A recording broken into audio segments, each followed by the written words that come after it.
શિલેનભાઈ કિરણભાઈના પગલે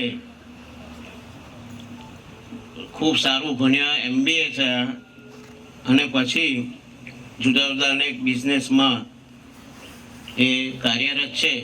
પરંતુ આપણે સ્પોર્ટ્સને રિલેટેડ જો વાત કરીએ તો એ પહેલા એશિયન અમેરિકન છે આખા અમેરિકામાં, આખા ઇંગ્લેન્ડમાં, કે જે ફૂટબોલ ટીમ ઓન કરે છે.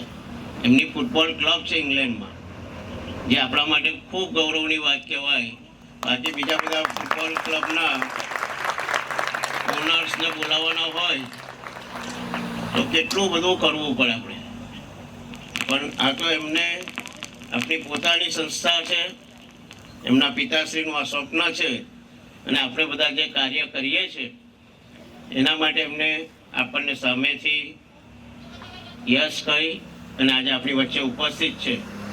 એટલે બેન શ્રી પરિતાબેન અને ભાઈ શ્રી શિલેનભાઈનું હું ફરી એકવાર સ્વાગત કરું છું.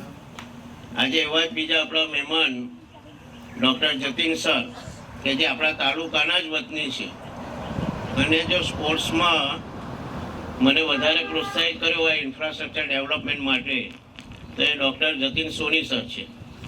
જતીન સોની સરને સિનોરમાં એ કોથળાના મેટ્રેસ બનાવીને જિમ્નાસ્ટિક્સની પ્રેક્ટિસ કરતા હતા, પણ પોતાનું મનોબળ એટલું મજબૂત હતું, મક્કમ હતા કે ગમે તેવી પરિસ્થિતિમાં રમતમાં કંઈક કરવું છે. અને નેશનલ પ્લેયર થયા, ઇન્ટરનેશનલ જજ થયા, કોમનવેલ્થ ગેમ્સમાં પણ એમને જજિંગ કર્યું. અને એનાથી વિશેષ વાત કે આપણા ભારતની પહેલી સ્પોર્ટ્સ યુનિવર્સિટી જે આપણા ગુજરાતમાં અત્યારે ડેસર મુકામે કાર્યરત થઈ, એ શરૂ કરવામાં એમનો સિંહ ફાળો, અને પહેલા વાઇસ ચાન્સેલર એ યુનિવર્સિટીના, અને યુનિવર્સિટીના ફાઉન્ડેશનમાં એમની ટીમમાં મને પણ સાથે રાખી અમે એનું આખું ઇન્ફ્રાસ્ટ્રક્ચર પ્લાનિંગ અને ડેવલપમેન્ટ કર્યું, જેને આજે અનેક વિદ્યાર્થીઓ લાભ લઈ રહ્યા છે.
None of this was happening, none of this was possible, and now so many children have a great opportunity, not just in education, but in athletics, as a result of of everything that's been put into place here.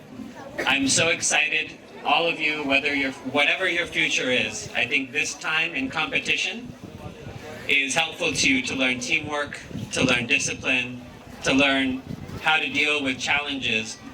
So I'm so glad that this is a part of everything that we're doing here at the C.A. Patel Learning Institute. હોસ્પિટલથી જો દૂર રહેવું હોય તો regular વ્યાયામ કરવો જોઈએ. તમારા જીવનમાં કોઈને કોઈ રમતને સ્થાન આપવું જોઈએ, તો જ તમારું જીવન સાર્થક થશે. બહુ વર્ષ પહેલાં મને યાદ છે, હું જ્યારે જિમ્નાસ્ટિક કોચ હતો રાજપીપળા, હું રેગ્યુલર, મારું ગામ અહીંયાથી નજીક છે સિનોર, ત્યાંથી અપડાઉન કરતો.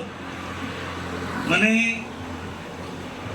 ડૉક્ટર કિરણ પટેલ અને પલ્લવીજીની સાથે જ્યારે પહેલી મુલાકાત થઈ, જીતુભાઈએ મારો પરિચય કરાયો, મને બરાબર યાદ છે.